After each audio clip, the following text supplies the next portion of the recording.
Given the great choice of services, you are probably interested in which services employees value most. There are different views on the value of services. Some researchers found that the most important value of the workplace are experience-related services. According to Leesman Index, 11 out of the top 20 workplace features are services, while Gensler's US Workplace Survey stated that people value most those amenities which are related to the direct needs of the job. And Apple Muhlenbrook also confirmed that the importance of specific services stem from job-related characteristics. As for the importance of specific services, services related to basic hygiene, tea, coffee, refreshment, temperature, cleanliness, safety are considered the most important ones by employees.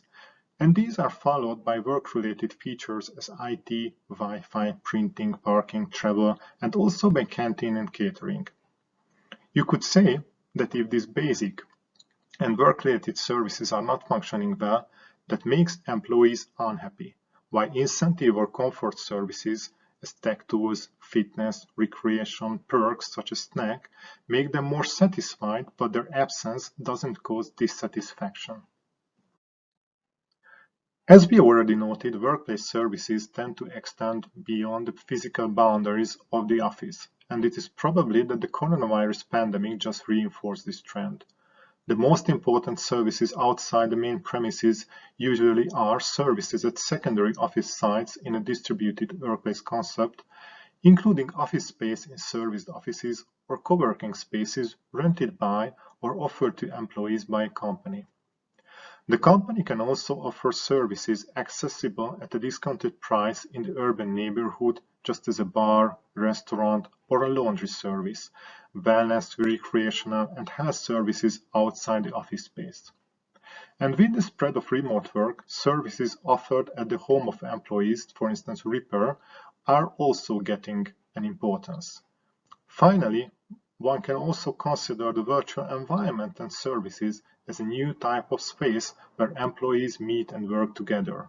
And indeed, employees are often assisted by virtual applications to access all these services. Talking about the expansion of services, please note that servitization is a general trend. Instead of buying a tangible product, consumers tend to use these as services. One well-known example is car sharing. Instead of buying a car, we just use a service only for a period when we actually need it. Servitization reaches offices too. Instead of owning a property or which is similar, being bound to a long lease, office space is rented as a service on increasingly flexible terms. Therefore, workplace management itself is also focusing more and more on the management of services. This service focus renders greater importance to user experience, to the final outcome of the service, and to the service process. Why experience and the service process are so important? Well, services have some distinctive features because production and consumption take place at the same time. In this process, users influence the outcome of the process. They effectively co-create the outcome of the service together with the supplier. Let's take the example of a yoga class in the workplace. How much you are able and ready to follow the instructions as a participant, what is your emotional status when you enter the class, and what is your previous experience with yoga will all influence your experience about the class and your satisfaction with the yoga teacher. Therefore, in services, there is a need to take into account the perspective of users and to provide for a degree of customization or personalization. These underlying features result in three key characteristics of services. First, intangibility, meaning they cannot be physically sensed and thus measured in the same manner as tangible products.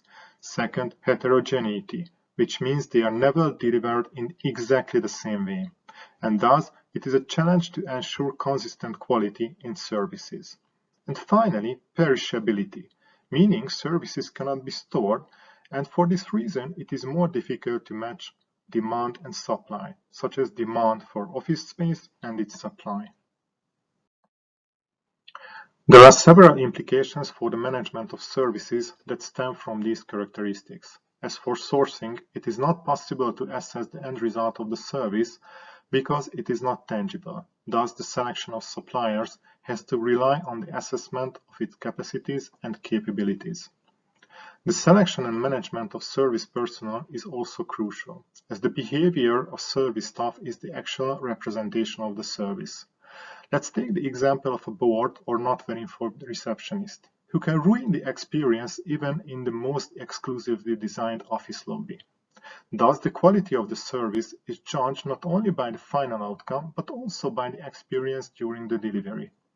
This implies that the characteristics of users influence their participation in the process, and as such, it requires a well-designed end-to-end process with attention to interfaces with other processes, which are the usual weak points in services.